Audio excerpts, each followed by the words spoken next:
മൃഗങ്ങളോട് രണ്ടിനോടും താല്പര്യമാണ്. രണ്ടിനോടും താല്പര്യം, ഒന്നുമില്ല.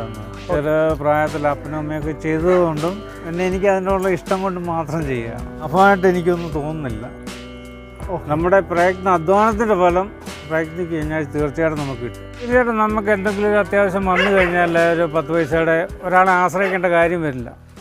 ഹായ് ഫ്രണ്ട്സ്, അപ്പോൾ ഡയറി ഫാമിങ്ങും ആട് വളർത്തലുമായി ചേർന്ന് നടത്തുന്ന ഒരു ചെറിയൊരു കർഷകൻ്റെ വിശേഷവുമായിട്ടാണ് ഞാനിന്ന് വന്നിരിക്കുന്നത്. ഞാനിപ്പോൾ നിൽക്കുന്നത് കൊല്ലം ജില്ലയിൽ കുളത്തൂപ്പുഴ, അതായത് അഞ്ചലിനടുത്തുള്ള കുളത്തൂപ്പുഴയുള്ള വർഗീസേട്ടൻ്റെ കൂടെയാണ്.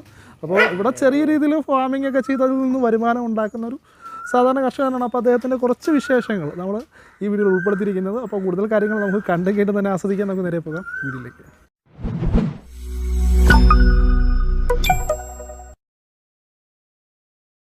വർഗീസേട്ടാ, നമസ്കാരമുണ്ട്. പറഞ്ഞേ. ചേട്ടനിപ്പോൾ ഈ ഒരു കാർഷിക മേഖലയിലിട്ട് വന്നിട്ട് ഇപ്പോൾ എത്ര നാളായി? ഞാൻ ഏകദേശം 2017 റിട്ടയർ ആയിരുന്നു ഡിഫൻസിൽ നിന്ന്. ഡിഫൻസിലായിരുന്നു? അതെ. ഓക്കെ. അതിനുശേഷം തൊഴിലൊന്നും കിട്ടാത്തത് കൊണ്ടും പിന്നെ നമുക്കുള്ള തൊഴിൽ മേഖലയും കാര്യങ്ങളൊക്കെ ആയതുകൊണ്ട് ഒരു 1-2 ആടിനെയും കൊണ്ട് തുടങ്ങിയൊരു പ്രസ്ഥാനമാണ്. ആട് തുടങ്ങിയതാണ്, ആടാണ് തുടക്കം. അതെ. അതിനുശേഷമാണ് നമുക്ക് പശുവിലേക്ക് മാറി. പശുക്കളെ വാങ്ങിച്ചു. അതിനുശേഷം ഒരു 5-6 പശുവിനെ ഞാൻ വിറ്റു. ഓക്കെ. ഇപ്പം ഏകദേശം ഒരു പശു 2 കിടാക്കൾ ഇപ്പോൾ ഇവിടെ നിർത്തിയിട്ടുണ്ട്. ഓക്കെ. ചേട്ടാ, അപ്പം വേറെ എന്തെങ്കിലും ജോലി ചെയ്യുന്നുണ്ടോ ഇതല്ലാതെ? ഞാൻ ഡിഫൻസിൽ നിന്ന് പെൻഷൻ വന്നതിന് ശേഷം ഇന്ത്യൻ റെയിൽവേയിൽ ഇപ്പം ജോലി ചെയ്യുന്നുണ്ട്. വർക്ക് ചെയ്യുന്നുണ്ട്? അതെ. അപ്പോൾ അതിൻ്റെ കൂടാണ് നമ്മുടെ പാർട്ട് ടൈം ആയിട്ട് ഈ ഒരു വർക്കും കൂടെ ചെയ്യുന്നത്. അപ്പം ചേട്ടാ, മറ്റേ ഇതെല്ലാം കൂടെ എങ്ങനെ അഡ്ജസ്റ്റ് ചെയ്ത് പോകുന്നു? അത് അറ്റ്ലീസ്റ്റ് എനിക്ക് ആഴ്ചയിൽ 16 ദിവസം മാസത്തിൽ ഡ്യൂട്ടിക്ക് പോകണം. ഓക്കെ. അതിൻ്റെ ഇടയ്ക്ക് കിട്ടുന്ന ഗ്യാപ്പ് ടൈമിൽ ഞാനുള്ള തീറ്റയും കാര്യങ്ങളും എല്ലാം ഉണ്ടാക്കി വെച്ചിട്ട് പോവും. വൈഫും കുഞ്ഞുങ്ങളും ഒക്കെ അത് കെട്ടിക്കൊടുക്കുകയും എടുക്കുകയൊക്കെ ചെയ്യും. അപ്പോൾ ഫാമിലി സപ്പോർട്ടിലാണ് നമ്മൾ ശരിക്കും പറഞ്ഞാൽ. തീർച്ചയായിട്ടും അവരുടെ സപ്പോർട്ടില്ല നമുക്കൊന്നും ചെയ്യാൻ കഴിയില്ല. അപ്പോൾ അവരുടെ കൂടെ ഇപ്പോൾ എങ്ങനെയുണ്ട് ശരിക്കും പറഞ്ഞാൽ? ചേട്ടനെ സംബന്ധിച്ചിടത്തോളം എങ്ങനെയുണ്ട്? ഹാപ്പിയാണോ ഈ ഒരു ഫാമിങ്? തീർച്ചയായിട്ടും നമുക്ക് എന്തെങ്കിലും ഒരു അത്യാവശ്യം വന്നു കഴിഞ്ഞാൽ ഒരു 10 പൈസയുടെ ഒരാളെ ആശ്രയിക്കേണ്ട കാര്യം വരില്ല. ഓക്കെ. എന്തെങ്കിലും ഒരു കാര്യം നമുക്ക് നേടണം എന്നുണ്ടെങ്കിൽ 1-2 പിടിച്ച് കൊടുത്താലും നമുക്ക് കാര്യങ്ങൾ നേടാനായിട്ട് പറ്റും. ചേട്ടനോട് ഒരു വ്യക്തിയോട് ചോദിക്കുക, ചേട്ടൻ ഇവിടെ ആടുകൊണ്ട് പശുവുണ്ട്, ഇതിൽ കൂടുതൽ ഇഷ്ടം ആരോടാണ്? എനിക്ക് മൃഗങ്ങളോട് രണ്ടിനോടും താല്പര്യമാണ്. രണ്ടിനോടും താല്പര്യം, വ്യത്യാസമൊന്നുമില്ല. ഓക്കെ. അപ്പോൾ എന്തായാലും നമുക്ക് ഇവിടുത്തെ കൂടുതൽ വിശേഷങ്ങൾ നമുക്ക് പ്രേക്ഷകർക്ക് വേണ്ടിയിട്ട് ഒന്ന് ചുറ്റി അടിച്ചിട്ട് വരാം. അപ്പോൾ നമ്മുടെ വർഗീസേട്ടൻ്റെ വീടാണ് ഈ കാണുന്നത്. അപ്പോൾ വർഗീസേട്ടൻ്റെ വീടിനോട് ചേർന്ന് തന്നെയുള്ള കുറച്ച് ഏരിയയിലാണ് നമ്മുടെ ഈ ഒരു കൂട്, അതുപോലെ തന്നെ പശുത്തൊഴുത്ത് കാര്യങ്ങളൊക്കെ സെറ്റ് ചെയ്തിരിക്കുന്നത്. ചേട്ടൻ നമുക്ക് ഇവിടെ മൊത്തത്തിൽ എത്ര സെൻറ്റ് സ്ഥലമാണ്? എനിക്കിവിടെ 5 സെൻറ്റ് സ്ഥലമായിരുന്നു. 5 സെൻറ്റ് സ്ഥലമാണ്. അപ്പോൾ അതിനകത്താണ് നമ്മുടെ ഈ ഒരു ചെറിയ തൊഴുത്തും ഇതിൻ്റെ കാര്യങ്ങളെല്ലാം സെറ്റ് ചെയ്തിരിക്കുന്നത്. എൻ്റെ വീട് ഇരിക്കുന്നതാണ് 5 സെൻറ്റ്. ഇത് വന്ന് അനിയൻ്റെ സ്ഥലത്താണ് വെച്ചേക്കുന്നത്. ഓക്കെ. ഇത് കൂടെ 1.5 ഏക്കർ വേറെ ഉണ്ട്. അപ്പോൾ ഇത്ര നമ്മൾ അവിടെ കൊണ്ടുപോയി കെട്ടാറൊക്കെ ഉണ്ടോ? ഇല്ല. നമ്മൾ മേയ്ക്കാൻ വിടാറില്ല, ഇവിടെ കെട്ടുമുട്ടി തന്നെ അങ്ങനെയുള്ള പരിപാടി ഒന്നുമില്ല. ഓക്കെ. നമുക്ക് നിലവിൽ എത്ര ആടുകളുണ്ട് ഇവിടെ? ഇവിടെ 2 പെണ്ണാടും 2 മൂട്ടനാടും ഒരു കുട്ടി. ഒരു മുട്ടനാട് കുട്ടി അല്ലേ? നമുക്ക് ബീറ്റൽ ഐറ്റംസ് ആണ് കൂടുതലായിട്ടുള്ളത് അല്ലേ? ബീറ്റലിൻ്റെ ക്രോസ് ബ്രീഡാണ് സാർ. Cross breed. അപ്പോൾ നമ്മുടെ ഈ ഒരു തൊഴുത്തിനോട് തന്നെ ചേർന്ന് തന്നെ ആട്ടും കൂടും രണ്ടും കൂടെ മിക്സ് ചെയ്ത് അടിച്ചിരിക്കുകയാണ്. ഇതിനിപ്പോൾ ഏകദേശം എത്ര രൂപ ചിലവ് വന്നിട്ടുണ്ട്? എനിക്ക് അന്ന് പെൻഷൻ വന്ന സമയത്ത് ഇതെല്ലാം കൂടെ ചെയ്യാൻ ഒരു 85,000 രൂപ എനിക്ക് ചിലവ് വന്നു. 85,000 രൂപ ചിലവ് രണ്ടും കൂടെ? എല്ലാം കൂടെ ഇത് കംപ്ലീറ്റ് എല്ലാം സെറ്റിലാക്കി തട്ടടിച്ചെല്ലാം ഇവിടം വരെ ആട്ടും കൂടായിരുന്നു. ഓക്കെ. 85 രൂപ ചിലവാക്കി. ഓക്കെ. 5 വർഷത്തിൽ ഞാൻ 10 ലക്ഷം രൂപയുടെ അനിമൽസിനെ ഞാൻ വിറ്റ് കഴിഞ്ഞു. ഓക്കെ. ഇത് നിൽക്കുന്നത് എൻ്റെ മുതലാണ്. ഓക്കെ. അപ്പോൾ നമ്മുടെ ആട്ടിൻകൂടെന്ന് പറഞ്ഞാൽ അത്യാവശ്യം ഹൈറ്റിൽ തന്നെയാണ് നിൽക്കുന്നത്, പലക ഇട്ടുള്ള രീതിയിൽ. പിന്നെ സൈഡിൽ അതിൻ്റെ ഗ്രില്ല് കാര്യങ്ങളൊക്കെ അടിച്ച് നല്ലൊരു രീതിയിൽ തന്നെയാണ്. പക്ഷേ പ്രത്യേകം വേർതിരിച്ചിട്ടൊന്നുമില്ല. ഇതിനകത്ത് തന്നെയാണ് മുട്ടനെയും കുട്ടികളെ എല്ലാം പെണ്ണാടുകളെല്ലാം ഒരുമിച്ച് ഇടുന്നത്. പിന്നെ കെട്ടിയിട്ടുണ്ടല്ലേ? അതാണ്. പിന്നെ നമ്മൾ ഇപ്പുറത്തെ സൈഡിൽ നമ്മുടെ പശു, അതിനാവശ്യമായിട്ടുള്ള നിൽക്കാനുള്ളൊരു സ്പേസ് കാര്യങ്ങളൊക്കെ ഉണ്ട്. പിന്നെ പുൽത്തൊട്ടി കാര്യങ്ങൾ സെറ്റ് ചെയ്ത് കൊടുത്തിട്ടുണ്ട്. ഇതൊക്കെയാണ് ഇവിടുത്തെ ഒരു കൂടിൻ്റെ ഒരു സെറ്റപ്പ്. അപ്പോൾ ചേട്ടാ, ഇത് HF അല്ലേ? അതെ, HF. ഇതിപ്പോൾ എത്രാമത്തെ പ്രസവമാണിത്? കടിഞ്ഞൂലാണ്. അപ്പോൾ ഇത് കുട്ടികളോ? കുട്ടികൾ ഇതിൻ്റെ അല്ല, അത് വേറെയാണ്. ഇതിന് മുമ്പ് നിന്നതിൻ്റെ കുട്ടികളാണ്. ഓക്കെ. അപ്പോൾ ഇത് ഏതിൻ്റെ കുട്ടിയാണത്?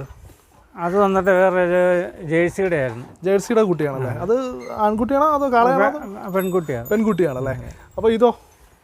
ഇതൊരു വേറെ ഒരു ജേഴ്സി പശു വന്നതിൻ്റെ ഒരു കുട്ടിയാണ്. എത്ര വയസ്സുണ്ട് ഇതിന്? ഇത് 1.5 വയസ്സ് പ്രായം. 1.5 വയസ്സ് പ്രായം. ഓക്കെ. അപ്പോൾ ഇതിനോ? ഇതിന് 9 മാസം. 9 മാസം പ്രായമായിട്ടുള്ളതല്ലേ? അപ്പോൾ ഇവള് ചെനയായിട്ട് നിൽക്കുകയാണ്. ചെനയായൊരു 10-15 ദിവസത്തിനുള്ളിൽ പ്രസവിക്കാൻ ആയിട്ട് നിൽക്കുകയാണ്. അത് എങ്ങനെയാണ് ചെയ്തിരിക്കുന്നത്? കാളെ ചവിട്ടിക്കായിരുന്നു? അല്ലല്ല, കുത്തിവെക്കായിരുന്നു. ഇതിന്റെ തന്നെ HF-ന്റെ അല്ല, HF-ന്റെ കുത്തിവെക്കാൻ പറഞ്ഞു. പക്ഷേ സീമൻ അവൈലബിൾ അല്ലായിരുന്നു. ജേഴ്സിയാണ് ഇപ്പോൾ ചെയ്തിരിക്കുന്നത്. ചേട്ടന് ഇതിനു മുമ്പ് HF-നെ വളർത്തിയിട്ടുണ്ടോ? ഇല്ല, ഫസ്റ്റ് ടൈം. ഇവിടെ പാൽ എങ്ങനെയുണ്ട് പോകാനായിട്ട്? പശുവും പാൽ എത്ര രൂപയ്ക്കാണ് പോകുന്നത്? ഇവിടെ പശുവും പാൽ വന്നിട്ട് 45 രൂപയ്ക്ക് ഞാൻ കൊടുത്തോണ്ടിരുന്നു. സൊസൈറ്റിയിലോ? അല്ല, നമുക്ക് വീട്ടുകാർക്ക്. അതെ 45 രൂപ. സൊസൈറ്റിക്ക് എത്ര രൂപയ്ക്ക് പോകുന്നുണ്ട് ഇവിടെ? സൊസൈറ്റി ഞാൻ ഇതുവരെ കൊടുത്തിട്ടില്ല. അപ്പോൾ ഇതുവരെ ചേട്ടൻ സ്റ്റാർട്ട് ചെയ്തിട്ട് ഇതുവരെ സൊസൈറ്റിയിൽ പാല് കൊടുത്തോണ്ടില്ല, അല്ലാതെ കൊടുക്കുകയാണ് ചെയ്യാറ്. ഓക്കെ. ഇവിടെ നമ്മുടെ പശുവിന് ഫുഡ് കാര്യങ്ങളൊക്കെ എങ്ങനെയാണ്? ഇതിൻ്റെ ഒരു തീറ്റക്രമവും കാര്യങ്ങളൊക്കെ എന്തൊക്കെ തീറ്റയാണ്? ഫുഡ് ചേട്ടാ, ഞാൻ വന്നിട്ട് എനിക്ക് വയലുണ്ട്, അവിടെ പുല്ലുണ്ട്. ആ കാര്യങ്ങൾ പുല്ല് ഞാൻ ഇവിടെ സേവ് ചെയ്ത് വെക്കും. അവർ ആ സമയത്ത് കൊടുക്കുന്നുണ്ട്. പിന്നെ ചാക്കുംപടി പിണ്ണാക്കും കാര്യങ്ങളൊക്കെ എടുത്ത് വെക്കും. വൈഫും കുട്ടികളും കൂടെ അത് സെർവ് ചെയ്യും. അതാണല്ലോ, വേറെ പ്രത്യേകിച്ച് ഒന്നുമില്ല. കാലിത്തീറ്റ അങ്ങനെയൊന്നും കൊടുക്കാറില്ലേ? കാലിത്തീറ്റ കൊടുക്കാറുണ്ട്. ഏതാണ് കാല്? അതിൻ്റെ ആ ഒരു എങ്ങനെ എത്ര നേരം കൊടുക്കാറുണ്ട്? രാവിലെയും വൈകിട്ട്. രാവിലെ ഒരു 8 മണിക്ക്, വൈകുന്നേരം ഒരു 5 മണിയാകും. ഇങ്ങനെയാണ് ഇവിടുത്തെ തീറ്റക്രമം. അതെ, വെള്ളം 2 നേരം കൊടുക്കും. ഓക്കെ. നമ്മുടെ ആടിൻ്റെ കാര്യങ്ങളിലേക്ക് വരുമ്പം ഇത് ഒരു എല്ലാം ബീറ്റിലാണല്ലേ? ഡബ്ബ ബീറ്റിൽ. ഡബ്ബ ബീറ്റിൽ. ഇവള് ഫീമെയിൽ അല്ലേ? ഇതിൻ്റെ കുട്ടിയാണോ ഈ അടുത്ത്? അതെ. ഇവർക്ക് ഇപ്പോൾ എത്ര വയസ്സുണ്ട്? 20 ദിവസം പ്രായമായിട്ടുള്ളൂ അല്ലേ? ഇത് ഫസ്റ്റ് പ്രസവമാണോ? രണ്ടാമത്തെ പ്രസവമാണോ? എത്ര കുട്ടികളുണ്ടായിരുന്നു? ഒരു കുട്ടി ഉണ്ടായിരുന്നു. ഒരു കുട്ടികളാണ്. ഇത് കുട്ടി ആൺകുട്ടിയോ പെൺകുട്ടി? പെൺകുട്ടി തന്നെയാണ് അല്ലേ? എത്ര ലിറ്റർ പാൽ വരെ കിട്ടാറുണ്ട് ഇവർക്ക്? ഏകദേശം ഞാൻ ഇന്ന് 1 ലിറ്റർ പാല് കറന്നു. കുട്ടിക്ക് കൊടുത്തതിന് ശേഷമാണോ? ഓക്കെ. അപ്പോൾ 1 ലിറ്റർ ഒരു കുട്ടിക്ക് കൊടുത്തതിന് ശേഷമുള്ള അതിനകത്ത് അറ്റ്ലീസ്റ്റ് നമ്മളെ കുട്ടിക്ക് കൊടുക്കാതിരുന്ന 2-2.5 ലിറ്റർ പാലോളം കിട്ടുന്നു അല്ലേ? ഓക്കെ. നമുക്കിവിടെ ആട്ടുംപാൽ എങ്ങനെ ഉണ്ട്? പോകുന്നുണ്ടോ? ഞാൻ കൊടുക്കാറില്ല. ആട്ടുംകുട്ടി കുടിച്ചതിന് ശേഷം ബാക്കി വീട്ടിലുള്ള കറന്നെടുക്കുക ചെയ്യും. നമ്മുടെ ആവശ്യത്തിന് മാത്രം യൂസ് ചെയ്യും. അത്രേ ഉള്ളൂ. ഓക്കെ. ഇതിൻ്റെ ഒരു ആടിൻ്റെയൊക്കെ ഒരു തീറ്റി കാര്യങ്ങളൊക്കെ എങ്ങനെയാണ്? ഇവർക്ക് ഞാൻ തേങ്ങാപ്പിണ്ണാക്ക്, പിന്നെ അതുകൂടെ ആടിൻ്റെ പില്ലറ്റ്, പിന്നെ തവിട്, ഇത്രയും കാര്യങ്ങളാണ് കൊടുക്കുക. അത്രേ ഉള്ളൂ. അതും കുഴച്ച് കൊടുക്കാറില്ല, കൂട്ടി എല്ലാം കൂടെ കലക്കിയാണ് കൊടുക്കുക. ഇതിനു മുമ്പേ എനിക്ക് 10-25ഓളം ആടുണ്ടായിരുന്നു. ആ സമയത്ത് നല്ല രീതിയിൽ ഞാൻ മാനേജ് ചെയ്ത് പോയിക്കൊണ്ടിരുന്നു. പക്ഷേ ഇപ്പോൾ അത് ചെയ്യാറില്ല. ഇപ്പോൾ എന്തോ കുറയ്ക്കാൻ കാര്യം എന്താണ്? ഇതെല്ലാം കൂടെ നടക്കത്തില്ലല്ലോ, ഓവർലോഡ് ആയതുകൊണ്ട്. പശു ആട് എല്ലാം കൂടെ ഇതാണ്. ചേട്ടനോട് ഞാനൊരു ചോദിച്ചിട്ട്, ഇതിനകത്ത് ഏറ്റവും കൂടുതൽ പ്രോഫിറ്റബിൾ ആയിട്ട് തോന്നിയത് ആടാണോ പശുവാണോ? പക്ഷേ അത് നമ്മൾ ഇതിനകത്ത് വ്യക്തമായിട്ട് പറഞ്ഞു കഴിഞ്ഞാൽ ലാഭമായിട്ട് എനിക്കൊന്നും തോന്നുന്നില്ല. നമ്മുടെ അധ്വാനത്തിൻ്റെ ഫലം പ്രയത്നിക്ക് കഴിഞ്ഞാൽ തീർച്ചയായിട്ടും നമുക്ക് കിട്ടും. അങ്ങനെ വലിയൊരു ഒന്നുമില്ല, അതും വ്യാമോഹം വേണ്ട. അങ്ങനൊന്നും വേണ്ട. നമ്മൾ 10 ചിലവായി കഴിഞ്ഞാൽ ഒരു 3 നമുക്ക് കിട്ടും. അത്രേ ഉള്ളൂ. ഓക്കെ. ചേട്ടൻ ശരിക്കും ഇത് ഒരു ലാഭനഷ്ടം നോക്കിയിട്ടാണ് അല്ല എന്നാണ് ഞാൻ മനസ്സിലാക്കുന്നത്. ഒരു പാഷന് വർദ്ധിക്കുന്നതാണോ? പാഷനല്ല, എൻ്റെ ചെറു പ്രായത്തിൽ അപ്പനും അമ്മയൊക്കെ ചെയ്തതുകൊണ്ടും പിന്നെ എനിക്ക് അതിനുള്ള ഇഷ്ടം കൊണ്ട് മാത്രം ചെയ്യുകയാണ്. അത് തന്നെയാണ് ഞാൻ ഉദ്ദേശിച്ചത്. അപ്പോൾ പാരമ്പര്യമായിട്ട് എനിക്ക് കർഷകരാണ്. അല്ല, അപ്പൻ ചെയ്യുന്നുണ്ട്. അപ്പനെ എക്സായിരുന്നു. ഓക്കെ. അതിന് കൃഷിയും കാര്യങ്ങളൊക്കെ ചെയ്യാറുണ്ട്. പിന്നെ അതുകൊണ്ട് എനിക്ക് പ്രത്യേക ഒരു സ്നേഹമാണ് മൃഗങ്ങളോടെ, അല്ലാതെ കാരണമല്ല. ഓക്കെ. അപ്പോൾ നമ്മൾ നിലവിൽ ആട്, പശു, പിന്നെ വേറെ എന്തൊക്കെയാണ് ചെയ്യുന്നത്? ആട്, പശു, പിന്നെ അതുകൂടാതെ നിലവിൽ ഞാൻ വന്നതിന് ശേഷം 1 ഏക്കർ ഭൂമി ഇവിടെ വാങ്ങിയിട്ടുണ്ട്. അപ്പോൾ അവിടെയും കൃഷി ഇറക്കിയിട്ടുണ്ട്? അതെ, കൃഷിയും കാര്യങ്ങളും എല്ലാം അവിടെ ചെയ്തു. ഈ കാണുന്നത് വാഴ കൃഷി മാത്രമാണോ? വേറെ എന്തൊക്കെ? വാഴയുണ്ട്. അതുകൂടാതെ ചേന, ചേമ്പ്, മരച്ചീനി, എല്ലാ കാര്യങ്ങളും അതിനകത്തുണ്ട്. ശരിക്കും റിട്ടയർഡ് ലൈഫ് ഫാമിങ്ങിനായിട്ട് ചൂസ് ചെയ്തിരിക്കുകയാണ്. എനിക്കത് വളരെ ഇഷ്ടമായിരുന്നു. പക്ഷേ ഇതിൻ്റെ ഇടയ്ക്ക് എനിക്ക് റെയിൽവേയിൽ ഒരു ജോബ് കിട്ടി. അറ്റ്ലീസ്റ്റ് 3 വർഷമായിട്ട് ഞാൻ ചെയ്യുന്നുണ്ട്. അപ്പോൾ അതിൻ്റെ കൂടെ തന്നെ ഈ കാര്യങ്ങളും എല്ലാം ജോലിക്ക് വേണ്ടി ഒരു സന്തോഷത്തിന് വേണ്ടി സന്തോഷമുണ്ട്, അതനുസരിച്ച് നമുക്ക് വരുമാനമുണ്ട്. രണ്ടും കൂടെ ഉണ്ട്. ഓക്കെ.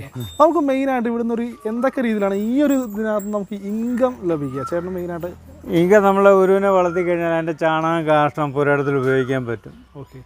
അവിടെ നിന്നുള്ള മരച്ചീനിയുടെ കൊമ്പായാലും വാഴയുടെ കൈ ആയാലും അതിന് തീറ്റയായിട്ട് കൊടുക്കാൻ പറ്റും. ഓക്കെ. പിന്നെ നമുക്ക് ഏറ്റവും കൂടുതൽ ടൈം പാസ്, മനസ്സിനൊരു എൻജോയ്. അപ്പോൾ കാഷ്ടം നമ്മൾ പാല് സെയിൽ ഇല്ലേ? അതൊരു ഇൻകം, പക്ഷെ അത് വളരെ ഇതായിട്ട് മാത്രമേ ഉള്ളൂ. ആട് കാര്യങ്ങളൊക്കെ എങ്ങനെയാണ്? നമ്മൾ എത്ര വയസ്സ് തൊട്ട് ആടിനെ നമുക്ക് സെയിൽ ചെയ്യും? ഞാൻ ഏകദേശം 8 മാസം പ്രായത്തിൽ എൻ്റെ ഒരു ആട്ടുംകുട്ടി 40-45 കിലോ വെയിറ്റിൽ ഞാൻ കൊടുക്കാറുണ്ട്. 8 മാസം പ്രായത്തിൽ. അതെങ്ങനെ, മതിപ്പാണോ തൂക്കമാണോ എങ്ങനെയാണ്? മതിപ്പിലായാലും തൂക്കത്തിൽ ആ നിൽക്കുന്ന കുട്ടി ഒരു 40 കിലോയ്ക്ക് പുറത്ത് വരും. അതെ അതെ, ഡബ്ബ അല്ലേ? അതെ. Okay okay. ഇപ്പം കൊടുത്താലും 400 രൂപ ആവറേജിൽ നല്ല 16-17 രൂപ കിട്ടും. Okay okay okay. അപ്പോൾ നമ്മുടെ വർഗീസ് സാറിൻ്റെ കോൺടാക്ട് ഡീറ്റെയിൽസ് കാര്യങ്ങളൊക്കെ ഡിസ്ക്രിപ്ഷനിൽ കൊടുക്കുന്നുണ്ട്. ആവശ്യമുള്ളവർ കോൺടാക്ട് ചെയ്യാം. മറ്റൊരു എപ്പിസോഡുമായിട്ട് വീണ്ടും കാണാം.